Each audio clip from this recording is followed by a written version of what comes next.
2023-এর পঞ্চায়েত নির্বাচনে আইএসএফের একজন কর্মী নিহত হয়েছিল। প্রধান অভিযুক্তর নাম ছিল আরাবুল ইসলাম। আজকে সেই আদর্শ জলাঞ্জলি দিয়ে তথাকথিত পীরজাদা আরাবুল ইসলামকে ক্যানিং পূর্বের প্রার্থী করেছে। এই হচ্ছে আইএসএফের আসল চেহারা। অভিষেক বন্দ্যোপাধ্যায় ব্যঙ্গ করেছেন। কি ব্যঙ্গ করেছেন? আজকে একজন ক্রিমিনালকে এখানে টিকিট দিয়েছেন, ওখান থেকে তুলে এনে ক্যানিং এ 1 ইঞ্চি উপকার করেননি, একটা গরিব মানুষের ঘর করে দেয়নি।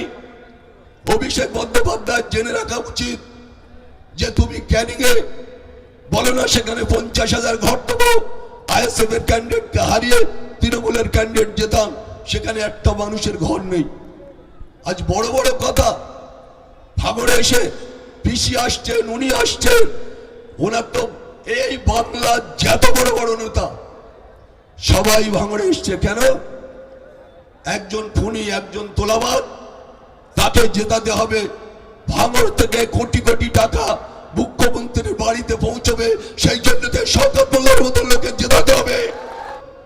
ভাঙড় না চাই মুখ্যমন্ত্রী আর অভিষেক ব্যানার্জি, তাতে চুরি করতে হলেও করতে হবে, বুথ দখল করতে হলেও করতে হবে। শওকত মোল্লাকে এবার ভাঙড় থেকে চাই আমরা। তাই কালকে অভিষেক ব্যানার্জি যে কথাগুলো বলেছে, আপনারা আমার ফ্যামিলির লোক হিসাবে আপনাদের কাছে আমি বলবো, ও মনে করেছে যেই কথাটা বললে আইএসএফরা আরাবুলের সাথে ভালো সম্পর্ক রাখবে না। আরে খুনি তো এখানে ভাঙড়ে, আমি যতদিন রাজনীতিতে ছিলাম তখন ভাঙড়ের মাটিতে খুন হয়নি, কোন জায়গায় জুলুম হয়নি, অত্যাচার হয়নি। আর এই 2.5 বছরে প্রতিটা অঞ্চলে অঞ্চলে সন্ত্রাস করেছে। আপনারা তো চালতাবেড়ের অনেক মানুষ আছেন।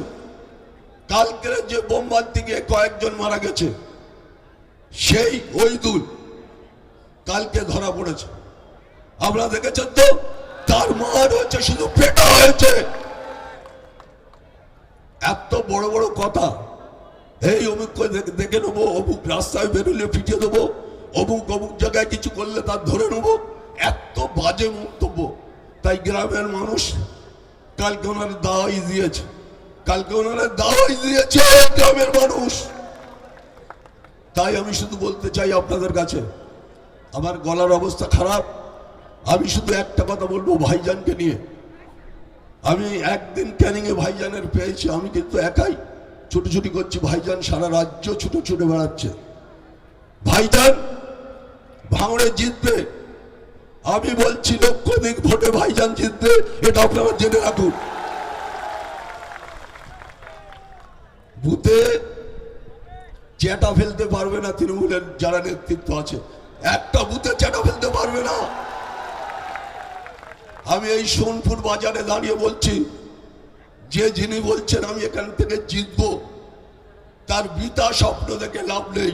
এখানে আইএসএফ জিতবে, জিতবে, লড়াই হবে, বুথে বুথে লড়াই হবে, দাঁড়াবার জায়গা পাবে না। যারা আজকে বড় বড় কথা বলছে, যারা আজকে মুখ্যমন্ত্রী প্রথম মহিলা, সে বলছে শওকত মোল্লা আমার ডান হাত। আর তুমি সরকারি মিটিং এ কি বললে? এই তুই তো বোমা দিস। সে মিটিং আমিও ছিলাম, সেই মিটিং এ আমিও ছিলাম। বলছে বাস টার্মিনাল করবে কোথায়? জীবনতলায়। বলে আচ্ছা, মানে কি রহস্যটা বললেন? আচ্ছা তুই বাস স্ট্যান্ড করবি, তুই তো বোমা দিস।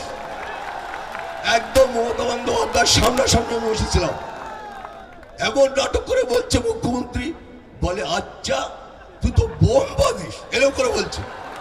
আর সে এবারে এসে বলছে শওকত মোল্লা আমার ডানা, আমার সিকিউরিটি না থাকলে আমি শওকত মোল্লা দেবো। 39 জন লেগে ঘুরে বেড়াচ্ছ তো বাবা, ডাইনে সিকিউরিটি, বাঁয়ে সিকিউরিটি, মাথায় সিকিউরিটি, পিছনে সিকিউরিটি। কেন? ভাঙড়ের মানুষ ওনাকে বাঁচচোর বলবে বলে সেই জন্য সিকিউরিটিতে উনি ঘিরে নিয়েছে। পোলেরহাটে নিজের গাড়িতে নিজে বোম মেরেছে, মেরে সিকিউরিটি নেওয়া হয়েছে। আপনারা জানেন, আমি সেদিন সেই রাত্রি ফ্রেশ করে বলেছিলাম যে নিজের গাড়িতে নিজে বোম মেরে সিকিউরিটি বাড়ানো জন্য চেষ্টা করেছে সেটা সিকিউরিটি আছে 39 জন সিকিউরিটি ভদ্রলোকের। ভাবতে পারেন যে এই ধরনের একজন তোলাবাজ, এই ধরনের একজন মানুষ, ভাঙড়ের মানুষ কিন্তু ভাঙে তো মচকায় না, এটা জেনে রাখতে হবে শওকত মোল্লার, যে ভাঙড়ের মানুষ ভাঙে তো মচকায় না, এটা জেনে রাখতে হবে ওনার। তাই আমি বলবো যে মঞ্চে অত্যন্ত দায়িত্বপূর্ণ নেতৃত্বরা রয়েছে। তুষারদার মতন লোক অত্যন্ত সিনিয়র বাম নেতা, একটা সময় উনি ভাঙড়টা টোটাল চালিয়েছে। আজকে আমরা আইএসএফ সিপিএম আমরা যৌথভাবে সারা রাজ্যে আমরা লড়াই করছি। ক্যানিং এর একটা কথা আপনাদের বলি, যে ক্যানিংও যেভাবে আমি যেখানে যেখানে যাচ্ছি সেখানে লকডাউন করে দিচ্ছে। যেখানে প্রচার গুরুত্বপূর্ণ দিনে একটা প্রচার করব, সেখানে থানা থেকে লকডাউন করে দেওয়া হচ্ছে। থানা অফিসাররা তারা পর্যন্ত দাবিদারি করছে শওকত মোল্লার কথা। আপনাদের মনে রাখতে হবে, লকডাউন ফাউল করে কিছু লাভ নেই। ক্যানিও আরাবুল ইসলাম জিতবে, এটা এদের আইএসএফদের জেনে রাখা, ভাই তৃণমূলদের জেনে রাখা উচিত যে ক্যানিও আরাবুল ইসলাম জিতবে। যাই করুক, লকডাউন করুক, মানুষের উপরে জুলুম চালাক, মানুষকে বাড়ি থেকে বেরোতে দেওয়া হয় না, মানুষের উপরে অত্যাচার। ইতিমধ্যে 2খানা বাড়ি জ্বালিয়ে দেওয়া হয়েছে। আজকে পুকুরের মানে ছোট ছোট ভেড়ি দখল হচ্ছে, যে কেন আরাবুলের সাথে মিটিং করছে তুই। এই ধরনের চক্রান্ত চলছে। ভাঙড়ে সেটা হবে না। ভাঙড়ে বুথে বুথে ওরা সব বুথে এজেন্টও দিতে পারবে না, এটা মাথায় রাখতে হবে। তাই আগামী 29 তারিখ আসতে দিন, সকাল সকাল ভোট দিন, মা বোনেদের বলে দিন খাম চিহ্নে ভোট দিন। খেলা হবে তো? ঠিক আছে, খেলা হবে, আমরা খেলায় তৈরি আছি। আর যিনি খেলবে বলেছেন তিনি কিন্তু মাঠে আসেন না, তিনি বড় বড় কথা বলে। প্রথম শুরু করেছিলেন উনি, এখন আর খেলা হবে কথাটা বলে না। মাননীয় এখন আর খেলা হবে কথাটা বলে না, যেহেতু খেলা হবে কথাটা আমরা বলছি। কেন? আরে ওরা তো জিততে আছে আর আমরা তো জিতিনি, তাহলে আমরা খেলা হবে কথাটা বলবো। সেই জন্যতে উনি খেলা হবে কথাটা আর বলেন না, খেলা আমরাই খেলবো। আর ওনাদের 5-7টা করে গোল দিয়ে ভাঙড় থেকে দাঁড়িয়ে একেবারে ক্যানিং এর চড়োয় বাদে আমরা পৌঁছে দেবো ওনাকে, এটা মাথায় রাখতে হবে।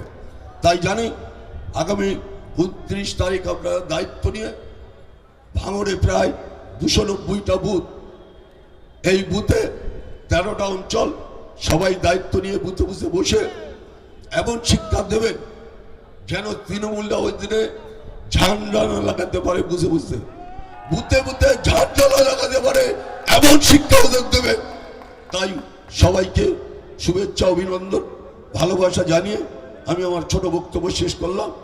ইনকলাব জিন্দাবাদ, আইএসএফ জিন্দাবাদ, जिंदाबाद जिंदाबाद আইএসএফ জিন্দাবাদ, जिंदाबाद जिंदाबाद বাম আইএসএফ ঐক্য জিন্দাবাদ, जिंदाबाद जिंदाबाद বাম আইএসএফ ঐক্য জিন্দাবাদ, ইনকলাব জিন্দাবাদ। जिंदाबाद